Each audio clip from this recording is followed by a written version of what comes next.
we can always do a little bit more than we think we can. And that is true about most things in life. Of course, there are those that will give up. And their reasons are as varied as they are many. And I don't pretend to have all the answers. I simply know that what I teach and the way I teach it has had a positive impact on my students. Now, I'm a survivor. I've been a survivor all my life, starting in 1970 when I was born 2 months prematurely, and when the midwife came to tell my father that I was born, he didn't even consider to ask for me. But not only did I survive, I was healthy and strong and was allowed to go home with my mother the very next day. Since then, I've had quite a few brushes with death, too many to count for here. Mostly because of reckless behavior, like jumping between high buildings, crashing on a motorcycle, or not walking away from fights that I should have. Others, when my appendix burst. Even the doctors were surprised I survived that one. But everything I did and experienced eventually led to me becoming who I am today. An actor, fight director, stunt performer, and teacher. But it didn't quite teach me the difference between quitting something and giving up. Or the message of this speech, you can always go a bit further. No. I learned that from someone that was a true survivalist. In 2003, I had the privilege to be a part of a stage combat teachers group or fight directors working on a special project called the Hounslow Project in Hounslow near Heathrow Airport, London. Working with youth aged 12 to 16 that had broken the law and were under special supervision or house arrest. Some because of petty theft and vandalism, others because of drug trafficking or prostitution. But one little Somalian boy, aged 12, was there because he had tried to shoot his teacher with a replica gun. Fortunately, the gun misfired, and instead of being sent to a youth prison, he was sent to this special theater program. And the idea was that we would use the code and conduct of stage combat as an art form to get them to get rid of that anger in a more positive direction. This Somalian boy had lost his entire family in the Somalian civil war between 1991 and 1995. And the journey he went through from Somalia to South Africa, all the way through Africa to Egypt to Italy, through Europe, and then eventually to England, were, to say the least, horrific. And every day, he came in there not wanting to learn. Every day, actually, he came in there with a baseball bat, trying to hit us over the head with it, to get us to throw himself out of the project. Mostly me, because it was in my care. Now, every day, I just disarmed him as carefully as I possibly could. I gave him his baseball bat back, and I said, if you feel like it tomorrow, you can try again.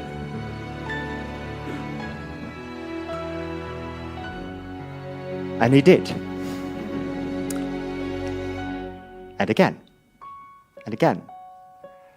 But never giving up on him, because even though our experiences were very different, we were much alike.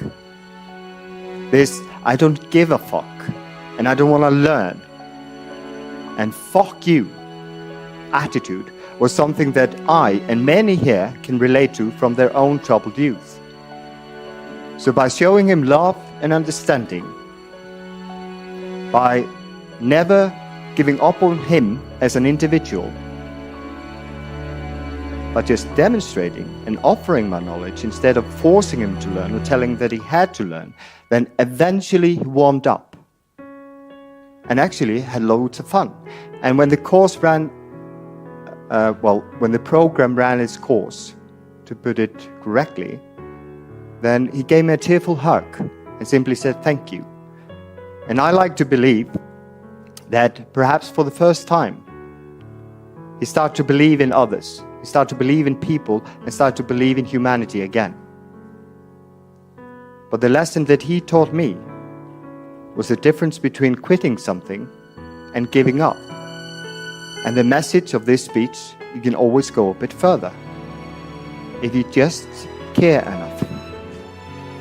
And that brings me to the main point of my talk. And that is what we are teaching our kids today and what we should be teaching them instead. Throughout grammar, high school and college, or university as it's also called, we are constantly teaching our kids to be afraid, that to fail is wrong. And if they, for some reason or another, don't measure up, we give them more and more classes doing the things they are failing at, doing the things they are bad in, reinforcing in their mind the image of being a loser, being a failure. And they become more and more angry, frustrated, full of self-loathing and hate. And this eventually will bring up the next generation of what? Criminals? Drug addicts? Or, what is worst, those that give up on life. Now I want to get you all to think about your own education. Think back to when you were 10. Think about any test you like. Do you remember if you got A or B or a C on that test? Do you remember what the test was about? Do you remember the results? Do you remember what you learned from the test? Perhaps you remember how it made you feel.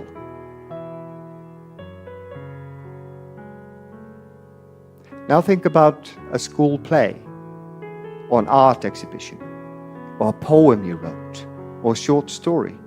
And I'm willing to bet pretty much anything that you remember those moments a lot clearer and better than any test you've ever taken in your entire life.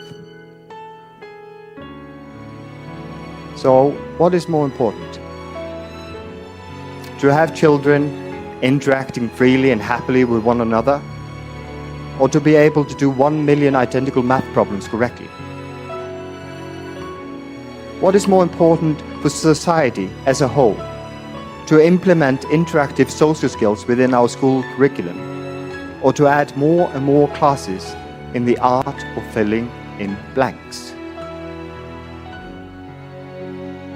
Why is it, if you are good at something, or even if you're just interested in something, you're not given the chance to take more classes doing exactly that? Instead, we are constantly giving those kids more and more classes, more and more time doing the things they are failing at. And why is it that gifted, talented, highly educated teachers are just handing out dated worksheets, reciting from textbooks without any deeper understanding, or even academic questioning or debate?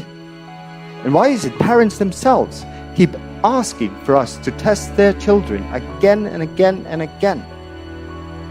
Why is it we are constantly trying to put everything into neat little boxes with neat little labels when life itself is not neat? It's unpredictable, volatile,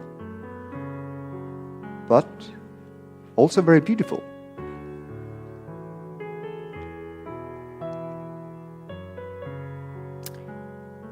Do you have the answers?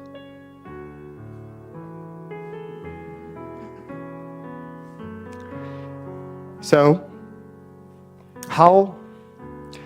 what we need to be teaching them is the difference between quitting something that isn't working and giving up.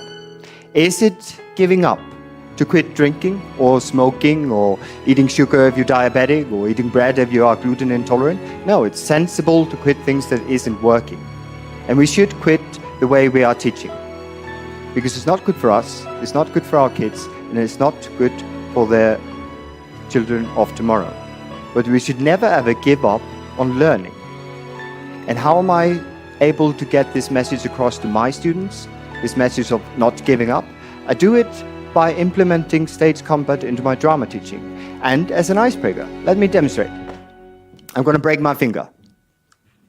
Okay? Are we ready for me breaking my finger? Okay. Ah! Okay. I didn't break my finger, obviously. You heard it break, didn't you? Yeah? Okay. But I bet that every single one of you suddenly became a little bit more alert. So I worked, I got your attention. And that's the same thing I do with my kids. And that is really the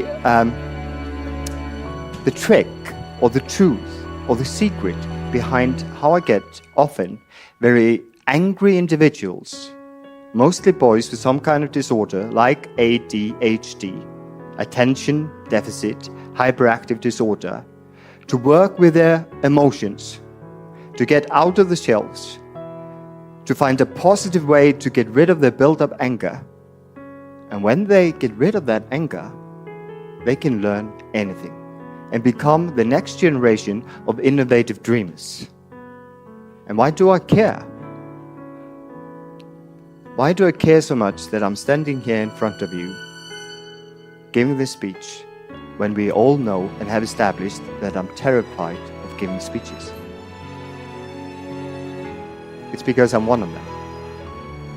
I'm an ADHD kid from a broken home that, despite the school system, got an excellent education, thanks to a couple of teachers that really cared, and authors like Isaac Asimov, Jules Verne, and Gene Roddenberry, and Edgar Rice Burroughs, personal heroes like Carl Sagan, David Attenborough, and Nelson Mandela, and my granduncles from Holkot Sankiri, who taught me the art of storytelling, the value of daydreaming, tenacity, and patience. And my late mother, who, despite being ill most of her life, with a heart full of broken dreams, and unfortunately never followed her own advice, always said, no matter how difficult your journey is, no matter how hard things might seem, remember, you can always go a bit further.